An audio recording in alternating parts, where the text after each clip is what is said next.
Don't call that number. I told them once, my voice shaking harder than I let them see.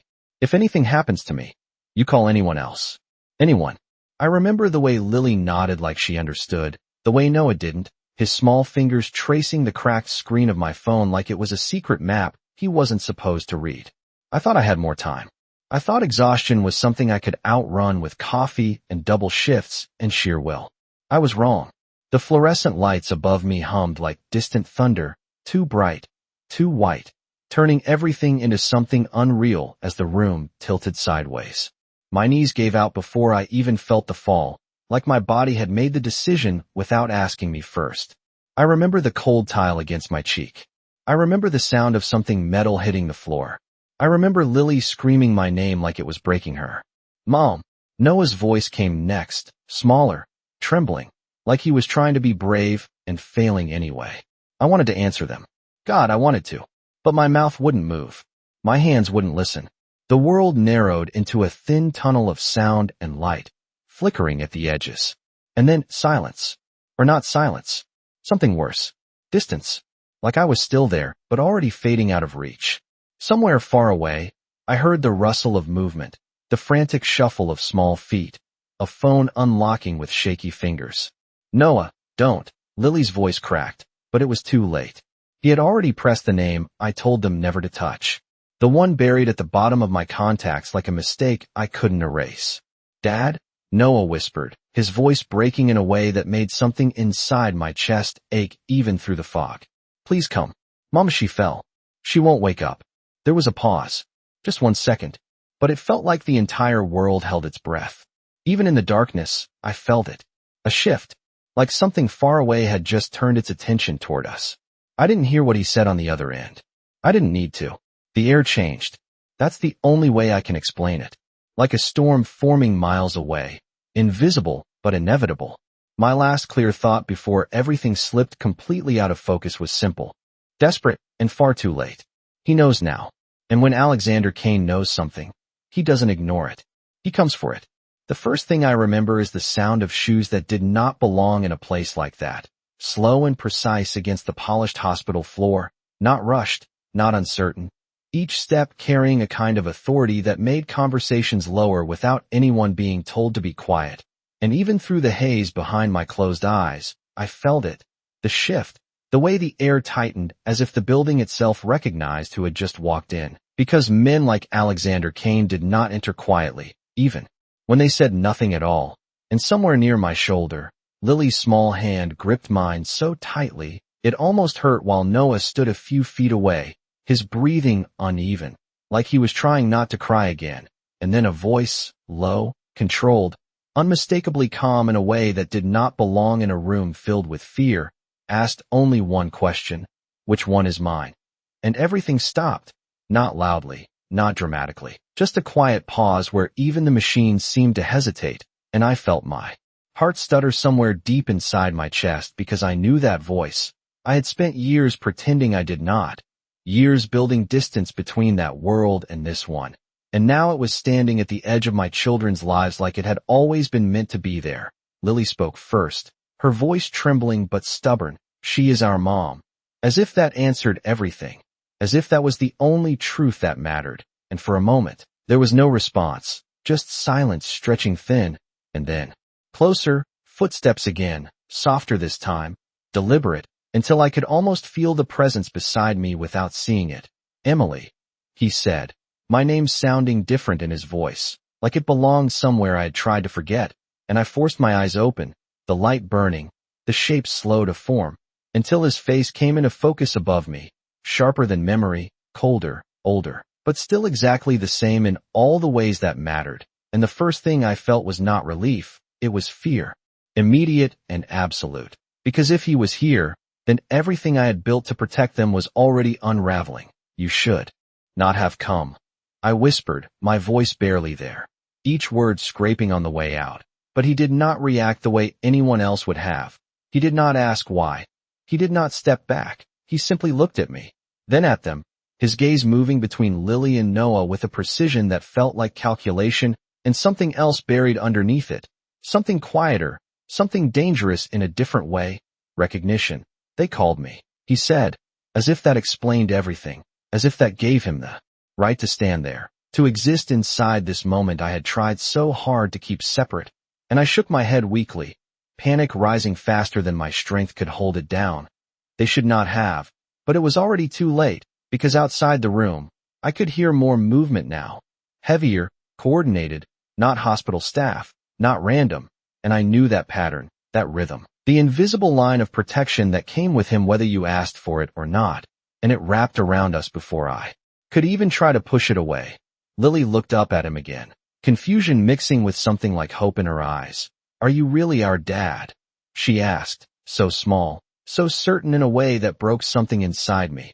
And for the first time, Alexander did not answer immediately, his jaw tightening just slightly, his gaze dropping to her face, studying, measuring, and then softer, almost too quiet to believe, he said, "I think I am." And in that moment, I realized the worst part was not that he had found us. It was that he was not going to leave.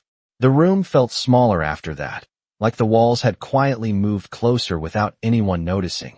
And I could not tell if it was the machines beeping steadily beside me or the weight of his presence that made it harder to breathe. But I knew one thing with absolute certainty. Nothing about this was temporary anymore. And I forced myself to push up slightly against the pillows, ignoring the way my body protested. Because if I stayed lying down, if I looked weak, he would take that as permission. And Alexander Kane had never needed much of an invitation to take control of a situation. "They are not part of your world," I said, each word slow, deliberate, as if I could build a wall between them and him just by saying it out loud. But he did not argue. He did not raise his voice. He simply reached for the chart at the end of my bed like he belonged there, scanning it quickly, efficiently, as if my condition was just another problem to solve. "You collapsed from exhaustion and untreated anemia," he said, his tone calm, factual, like he was reading a report instead of talking about the last thing holding me together breaking apart.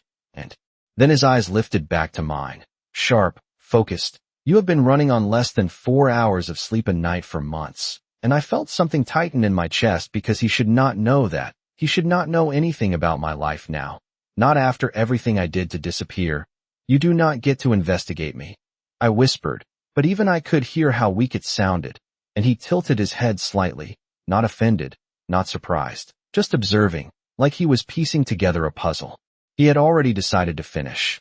"I do when it involves my children," he replied, and the word "my" landed heavier than anything else in the room, making Lily's fingers tighten around my hand again, making Noah take one cautious step closer, as if drawn towards something he did not fully understand. "We are not yours," I said quickly, too quickly, fear slipping through the cracks of my voice before I could stop it. And that was the moment his expression changed, not dramatically, not in a way anyone else might notice, but I did, because I knew him, because I had seen that exact shift years ago. The quiet decision behind his eyes when he stopped asking and started acting. "That is not what I see," he said, his gaze moving to the twins again, lingering on the shape of Noah's jaw, the color of Lily's eyes, details too precise to ignore, and I knew what he was seeing. I knew because I had seen it every day since they were born. The pieces of him I could never erase no matter how far I ran. "You should leave before this becomes something you cannot control." I tried again, softer this time, almost pleading, because this was the part he did not understand, or maybe he did, and chose not to care. His presence did not just bring protection, it brought attention, it brought consequences, and I had spent years keeping them invisible, safe in a life small enough that no one important would ever look twice. But he just shook his head once, slow, certain, like the answer had already been decided long before he walked into this room. "It already has," he said quietly, and as if on cue. There was a knock at the door, not loud, not aggressive, just controlled, followed by a man in a dark suit stepping inside with the kind of careful respect that told me everything I needed to know. He leaned slightly toward Alexander, speaking in a low voice I could not fully hear, but I caught enough, a name, a location, the word "found," and Alexander did not react outwardly, but I saw it again, that same shift, that same invisible line being drawn, and when he looked back at me, there was something final in his eyes that made my stomach drop. "You are not safe here," he said. Not as a warning, not as a suggestion, but as a statement, And for the first time since I woke up, I realized this was not about whether I wanted him here anymore. This was about the fact that something out there had already noticed us, and now that he knew, there was no version of this where he walked away, because Alexander Kane did not leave things unfinished, especially not when they called him father. The word safe echoed in my head like something distant and impossible, because I had spent years building a life around that single idea, small routines, predictable days, a quiet apartment with chipped paint, and secondhand furniture that no one important would ever notice. And now it felt like all of it had been erased in the span of a few minutes, replaced by something heavier, something I recognized but had tried so hard to forget, and I shook my head slowly, forcing my voice to stay steady. Even as everything inside me tightened, "You do not get to decide that," I said, but Alexander did not move, did not argue. He simply turned slightly toward the man who had entered, giving a small nod that sent him stepping back out without another word, the door closing softly behind him, sealing us into a space that suddenly felt less like a hospital room and more like something controlled, contained, and I hated how familiar that felt. "This is not your decision anymore," Alexander said, his voice quieter now, but somehow more final, and I felt Lily shift beside me, her hand still wrapped around mine, her eyes moving between us like she was trying to understand a conversation no child should have to follow. "Mom," she whispered, her voice small but steady, "are we in trouble?" And that question broke something in me faster than anything else had, because I had promised them a life without fear, without shadows, and now those shadows were standing right in front of them, tall and impossible to ignore. "No," I said quickly, turning my head toward her, forcing a smile I did not feel. "You are not in trouble." But even as I said it, I could feel Alexander watching me, not judging, not interrupting, just observing, like he was measuring the gap between what I said and what he already knew to be true. Noah stepped closer then, his small hand reaching out to tug lightly at the sleeve of Alexander's jacket, hesitant but curious in a way that made my chest tighten. "Are you going to leave?" he asked, and the simplicity of the question made the room go quiet again, because for Noah, this was not about danger or past mistakes or consequences, it was about presence, about whether this man who had appeared out of nowhere was going to disappear just as quickly, and Alexander looked down at him, really looked this time, his expression shifting in a way I had never seen before, something softer, something unfamiliar, like he was seeing more than just a child standing in front of him, like he was seeing a possibility he had never expected, and when he spoke, his voice was still calm, still controlled, but there was something underneath it now, something that carried weight. "No," he said simply, "I am not leaving." And the certainty in those words made my stomach drop, because that was exactly what I had been afraid of, not that he would come, but that he would stay, that he would decide this was his responsibility, his right. And once Alexander Kane claimed something, he did not walk away from it, no matter what it cost. "You do not understand what staying means," I said quietly, turning back to him, my voice losing its edge, replaced by something more desperate, more real. "It means they get seen. It means people start asking questions. It means everything I have done to keep them safe disappears." And for the first time since he had walked into the room, he did not answer immediately, his gaze holding mine, steady, unflinching, and I could see it. The moment he weighed what I said against whatever he already knew. And then, slowly, he stepped closer, not threatening, not forceful, just enough to close the distance between us in a way that felt intentional, controlled. "You kept them hidden," he said, his voice low, almost thoughtful. "I keep what is mine protected." And the difference between those two words hit me harder than anything else he had said, because hiding was about fear, about survival, about staying small enough to be ignored. But protection, the kind he was talking about, was loud, visible, impossible to overlook. And I realized then that this was not just a disagreement about what was best for them. This was a collision between two completely different worlds, and the worst part was, I could already feel which one was stronger. The difference between hiding and protecting did not just sit between us, it pressed in on every side, heavy and suffocating, and I could see it in the way Lily's fingers curled tighter around mine, in the way Noah did not step back from him anymore, like something inside them was already shifting toward the gravity of his presence, and that terrified me more than anything else, because I had spent years being everything they needed, every answer, every comfort, every safe place, and now there was someone else in the room who could take that role without even trying. You do not get to decide, they are yours, I said, my voice quieter now, not because I was giving up, but because I knew raising it would not change anything. It never had with him, and Alexander's gaze did not waver, did not soften. But there was something steadier in it now, something less like a stranger and more like someone who had already accepted what this meant. I did not decide it, he said, his voice calm. They did, and the words landed heavier than anything else, because he was right. They had reached for him. They had said the word I had kept buried for years, and I had not been able to stop it. They did not know what they were doing.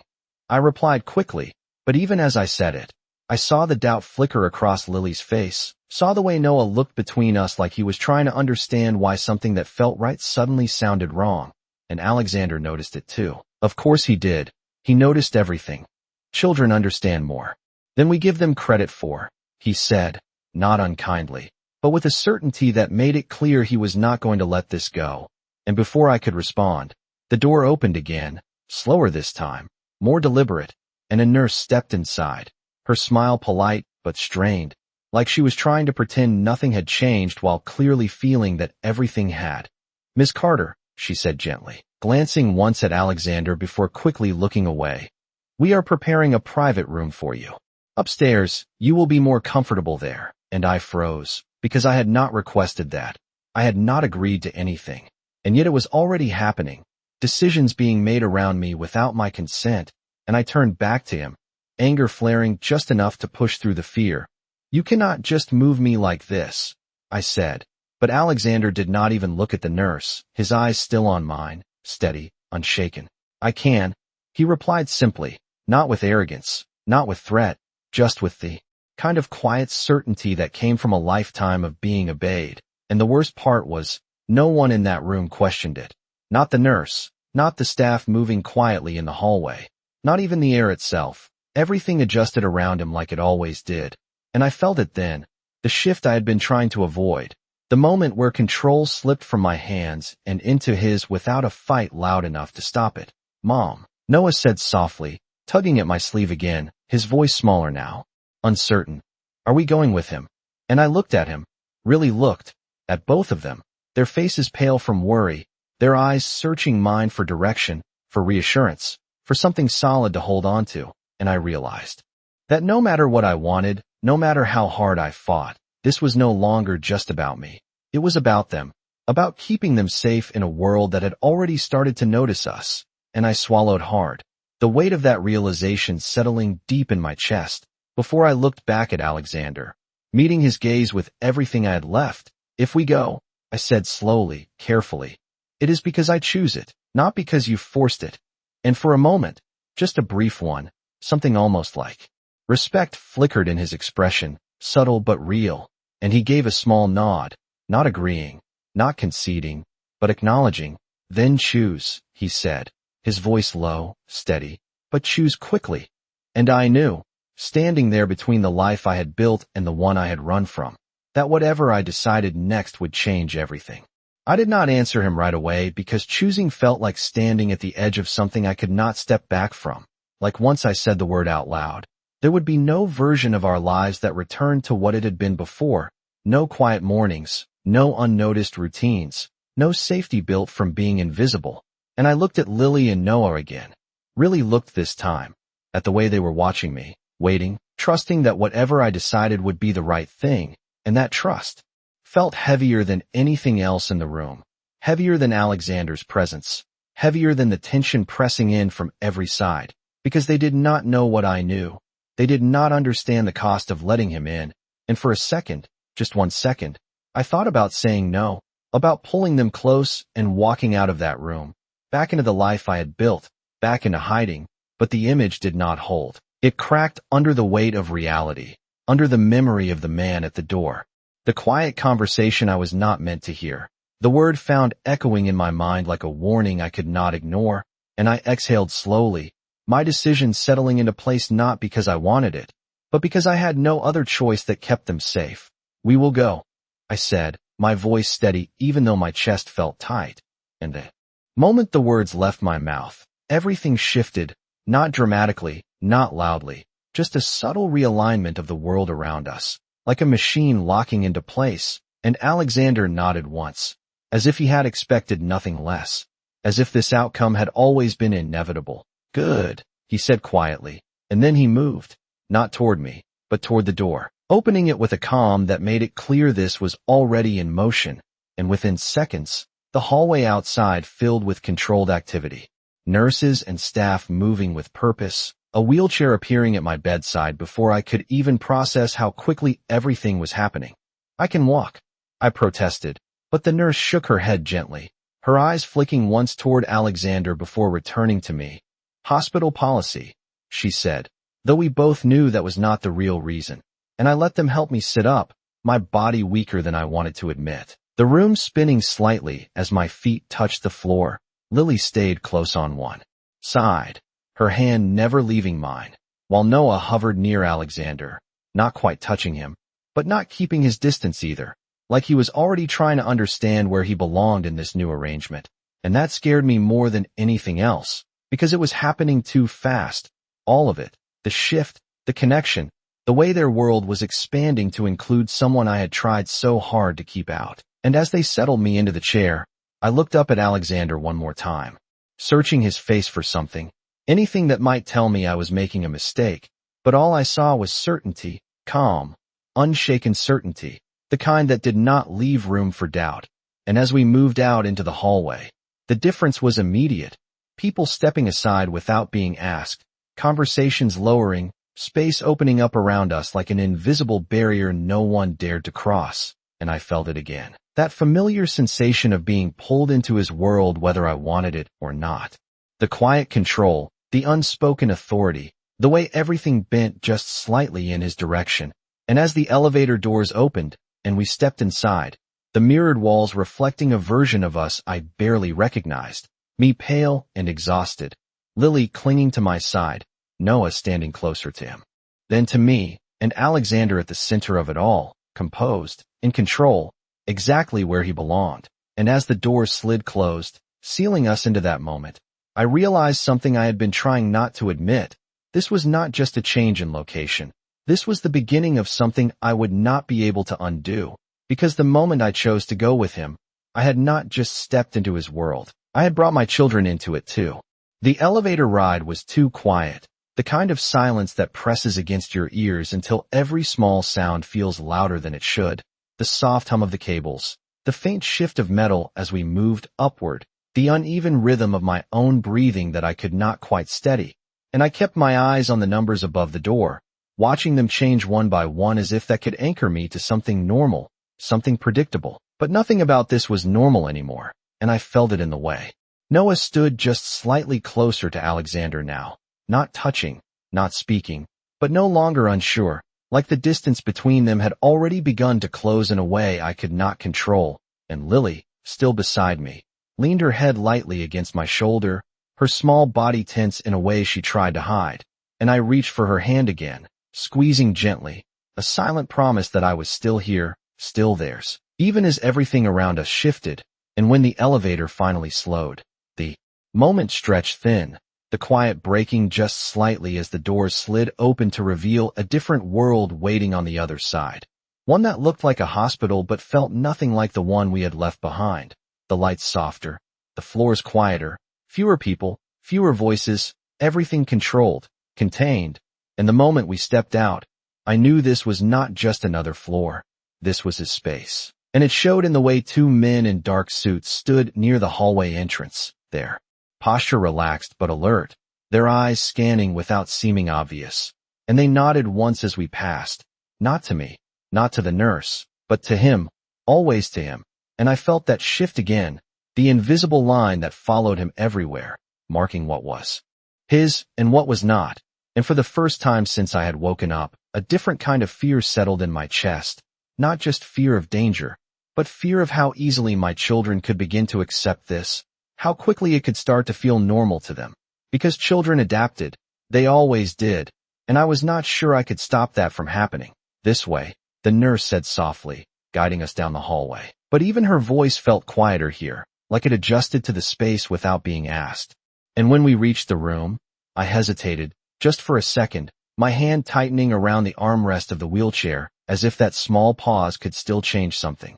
But Alexander stepped forward, opening the door before I could speak, and inside, everything was already prepared, the bed larger, the equipment newer, the room almost too clean, too perfect, like it had been waiting for us specifically. And that realization sent a cold weight through me, because it meant this had not been arranged after I agreed.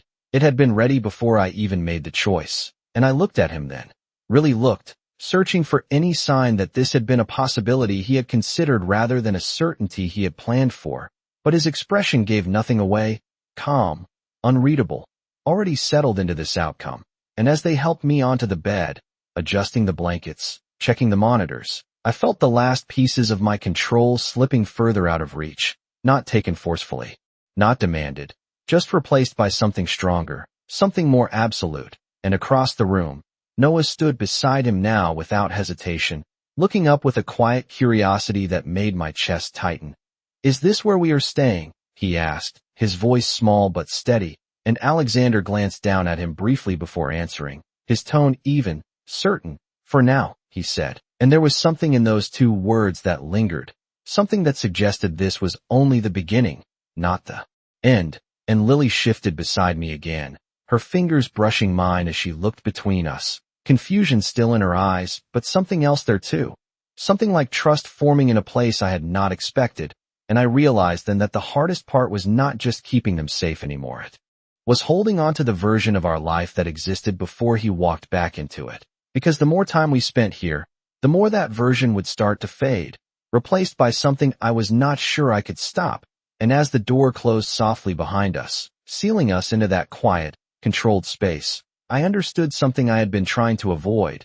This was no longer about whether Alexander Kane belonged in our lives. It was about how much of him was already becoming part of it. Time moved differently in that room, slower, quieter, like the outside world had been muted just enough that I could almost pretend nothing had changed. But the illusion never held for long. Not with him there. Not with the constant, subtle reminders of his presence woven into everything around us. The low voices outside the door, the soft but steady footsteps that never strayed too far. The way even the nurses seemed to move with more caution, more awareness, as if they understood they were stepping into a space that was no longer entirely their own. And I lay there watching it all, trying to hold on to something familiar, something that still belonged to me. But every time I looked up, I saw him, standing near the window now, his silhouette sharp against the soft afternoon light filtering through the glass, one hand resting loosely at his side, the other holding his phone as he spoke in a voice too low for me to hear, controlled, precise, every word measured, and I did not need to hear it to know what it meant. Things were being handled, decisions were being made, lines were being drawn, and none of it required my input anymore.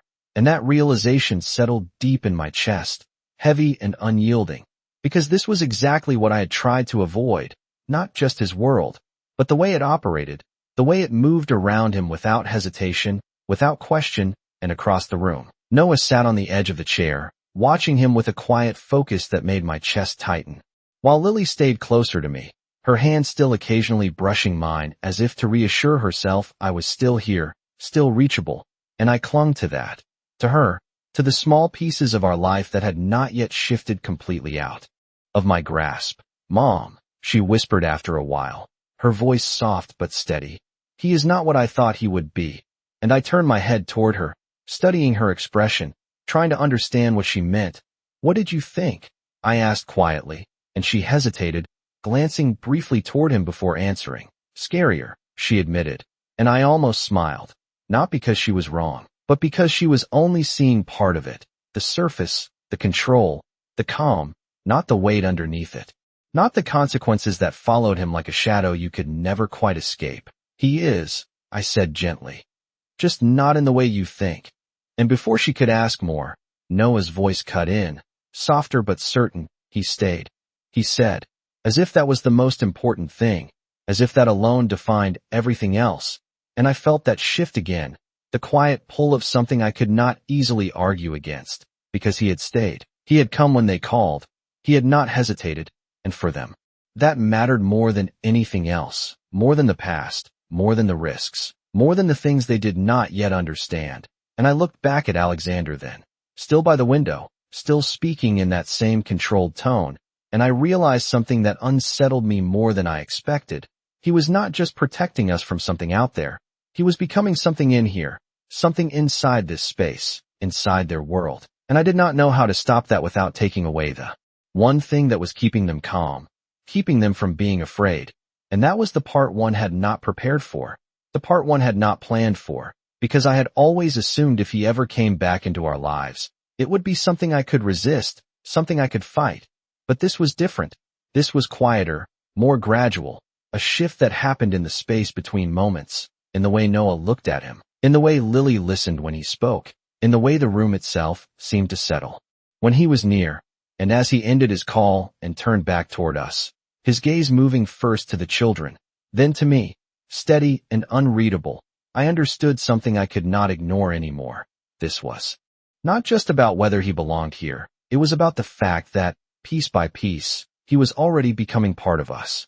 The room felt different after that, not because anything obvious had changed, but because something unspoken had settled into place, something quiet and permanent, like a decision that had already been made without needing to be announced. And I could feel it in the way Alexander moved closer this time, not just standing at a distance, not just observing, but stepping into the space between us in a way that made it clear he was no longer keeping himself separate from what was happening here. And Lily noticed it too, her eyes tracking him carefully, while Noah did not hesitate at all, shifting slightly as if making room for him without even realizing it. And that small movement, that instinctive adjustment, hit me harder than anything else, because it meant this was already becoming normal to them, already becoming something they would not question. "You should rest," Alexander said, his voice low, steady, but not distant anymore, not detached in the way it had been when he first walked into the room. And I let out a quiet breath, shaking my head slightly. "I have been resting," I replied, but he did not react to the words, his gaze moving instead to the monitor beside me, then back to my face, assessing, measuring, like he was deciding something without needing my agreement. "Not enough," he said simply, and there was no argument in his tone, no force, just certainty, the kind that made it clear he was already acting on it. And I could feel the familiar tension rise in my chest, the instinct to push back, to remind him that he did not get to take control like this, not here, not with them watching. But before I could say anything, Noah spoke again, his voice softer now, but steady in a way that made my words catch before they could leave my mouth. "She listens when people stay," he said, looking up at Alexander as if offering him something important, something that mattered more than anything I could argue. And the simplicity of it, the honesty, shifted something in the air again, because Noah was not asking for promises, he was not demanding anything. He was just stating what he had learned, what he believed. And for a moment, Alexander did not respond, his gaze dropping to Noah's face, holding there longer than I expected, as if he was considering the weight of those words in a way that went beyond the surface. And then, quietly, he nodded once, not a grand gesture, not dramatic, just a small, deliberate acknowledgement. "Then I will stay," he said, and the way he said it, calm, certain, without hesitation, carried more meaning than anything else he had said so far, because this was not about obligation, not about circumstance. This was a decision, and decisions like that did not come lightly from him. And I felt something inside me shift in response, not acceptance, not relief, but something more complicated, something that I could not easily name, because part of me still wanted to resist, still wanted to hold on to the life I had built without him.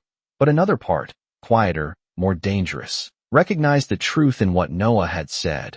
That presence mattered, that staying mattered. And Alexander had come when they called. He had not left, and now he was choosing to remain, not just for a moment, not just until things settled, but in a way that suggested something longer, something deeper. And I closed my eyes briefly, the weight of that settling over me, because this was no longer just about safety, no longer just about protection. This was about something else entirely, something that was beginning to take shape between all of us whether I was ready for it or not. And when I opened my eyes again, he was still there, exactly where he had been, unmoving, unwavering. And for the first time since this began, I understood something I could not ignore anymore. He did not just come because they needed him. He stayed because he had decided we were his. And men like Alexander Kane did not walk away from what they claimed, not once they had chosen it.